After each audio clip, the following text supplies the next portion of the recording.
know it, but Mark Twain was a stand-up comedian. He gave a lot of lectures, and if you read these lectures, they're full of jokes. Once he came to New York, and he began complaining about the New York newspapers.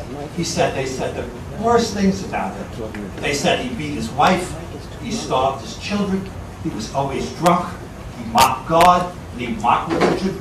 And Mark Twain said, not that half of that was true. I'm not on the level of Mark Twain. All I do is, I think I have a facility for collecting good jokes. And I don't even tell them very well. I don't do accents, but I do collect these good jokes, and I'm going to tell you 2 of them, and maybe 3 if there's enough time. The first one is about this old lady who's walking down the street. She's in her 60s, and she hears a voice from on high. And the voice says, you are going to live to be 100. And she's delighted. So she takes all her money. She goes to the best plastic surgeon in town. She has her nose done. She has her hair done, her chin done. She goes to the most expensive jewelry store. She goes to a great dress shop. And she looks great. She loses weight. And she looks just terrific. And she's walking out of this beauty shop. And a truck comes along. Splat. She goes to heaven. And she's furious. And she demands an audience with God. And she gets it. And she says to God, you said I was going to be 100, and I got killed, and I spent all my money. And God says, Henrietta, is that you? I didn't recognize you.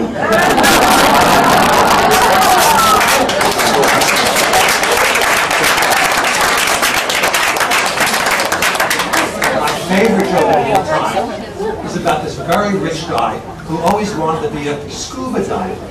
So in his 40s, he makes a lot of money, and he spends 6 months taking scuba diving lessons. And he buys $200,000 worth of scuba diving equipment. Oxygen tank masks, the fins, the gauges, the dials, everything. And then there he is, swimming 300 feet down in the Atlantic Ocean, having a great time.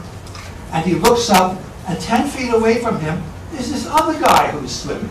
And this other guy doesn't have gauges, he doesn't have an oxygen tank, all he has is a bathing trunks. And the guy who spent all this money is really disgusted, and he takes out this special slate and this special chalk for writing underwater, and he writes, I have $200,000 worth of equipment, how come you're swimming here with just a bathing suit? The other guy borrows the chalk, he borrows the slate, and he writes, I'm drowning, you schmuck. Exactly what I want. Every year, I've got to take an airplane from Coney Island to Tel Aviv, and I'm sick of that long flight. I want to drive from Coney Island to Tel Aviv. So I want a highway. And the genie says, you must be nuts. I can't build a highway. The pylons, how deep they would have to go in the Atlantic Ocean, the water and the wind and the salt. I'd have to continually be rebuilding this bridge. So give me another more realistic wish. So the old Jewish guy thinks, and he says, okay, I've been married to my wife, Sadie, for 42 years. For 42 years, I've been asking for kinky sex with Sadie, and I want kinky sex with Sadie. And the genie says, you want a 2-lane highway? This is the very best Beethoven joke.